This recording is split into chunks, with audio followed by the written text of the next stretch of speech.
रसलपुर शिशु विकास प्रकल्प तरफ स्वस्थ नारी सशक्त परिवार अभियान 1 वर्ष पूर्ति अभियान यशस्वी प्रधानमंत्री श्री नरेंद्र मोदी 75तम जन्मदिन अवसर में रसलपुर में प्रदीप प्रज्वलन कर केक काटी मोदी मंगल कामना करथिले।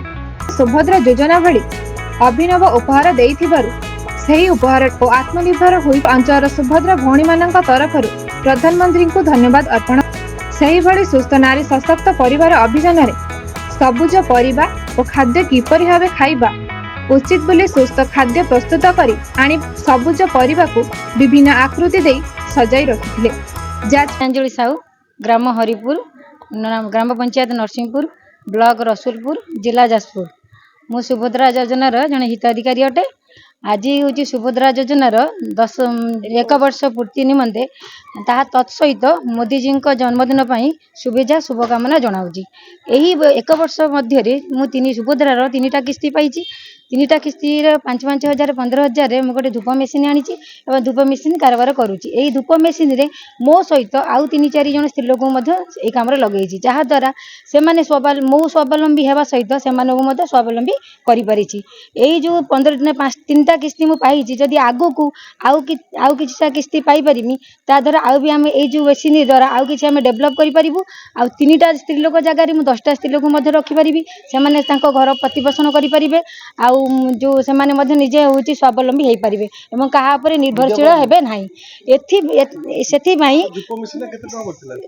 धूप मेसीन 12,000 टଙ୍କା आज्ञा आउ सहित सहित मुझे मोहन चरण मुख्यमंत्री मोहन चरण माझी एवं उपमुख्यमंत्री प्रभाती परिड़ा एवं मोदी सरकार को आंतरिकतार सहित धन्यवाद अर्पण करुच्ची। ग्राम हूँ प्रथमाखंडी जिला जाजपुर थाना कुआखिया ब्लॉक रसुलपुर बासिंदा अटे।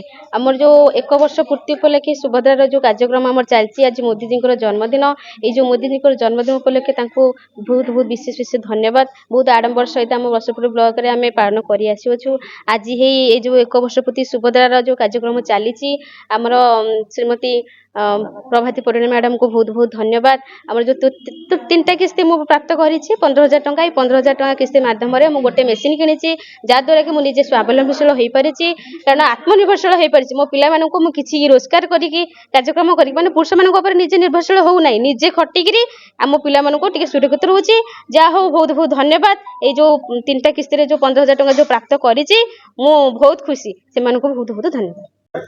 हाँ मो ना हूँ श्रीमती पार्वती साहू मुझे जिला समाज मंगल अधिकारी जाजपुर।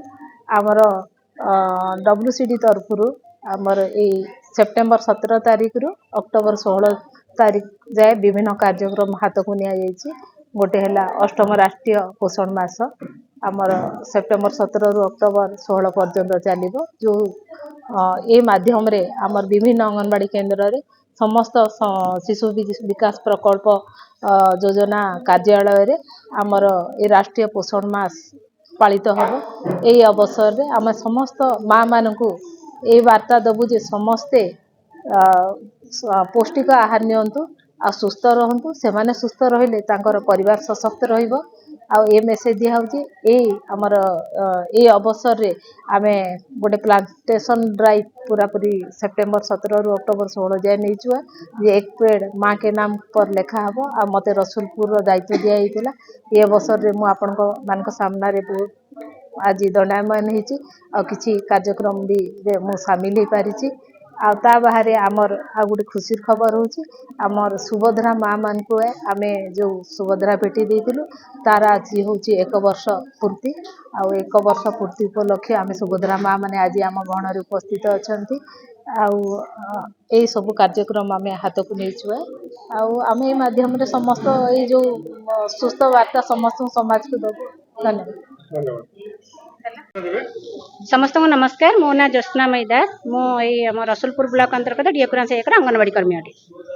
आज आमर ये जो रसुलपुर ब्लॉक प्रोजेक्टर 8म राष्ट्रीय पोषण मास पालन करा गोटे सुंदर अभियान जे कि आमर गाँव रे पंचायत रे समाज रे केही असुस्थ न रुहंतु कुपोषित शिशु कुपोषित माँ न रुहंतु या आमर माननीय प्रधानमंत्री गोटे नूतन अभियान जो कि आज को 8 वर्ष है 2018 मसीह गोटे आरंभ हो पालन कर आरंभ हो जो कि आम केवल पोषणयुक्त खाद्य संपर्क में आउ परिष्कार परिच्छन्न युक्त खाद्य सुरक्षा युक्त खाद्य संपर्क में शिशु मान माँ और माँ मान उपदेश दे पार्छु ये गोटे डेमोन्स्ट्रेशन कर विभिन्न खाद्य को नि शिशु खाद्य गर्भवती माँ प्रसूति माँ खाद्य किशोरी मानकर खाद्य जहाँकि घरोई भाव में आम पाख आखिर मिलूँ आंचलिक भाव मिलूँ लोकाली आभेलेबुल होमें तैयारी करी किपरि माटी खाईपर ताकू शिक्षा दूसु जो थी कि आम शिशुटी और माटी कुपोषण शिकार हे ना यह रही आम अभियान मुख्य उद्देश्य आ जो थी कि आम पाखापाखि सफल हो पार्छु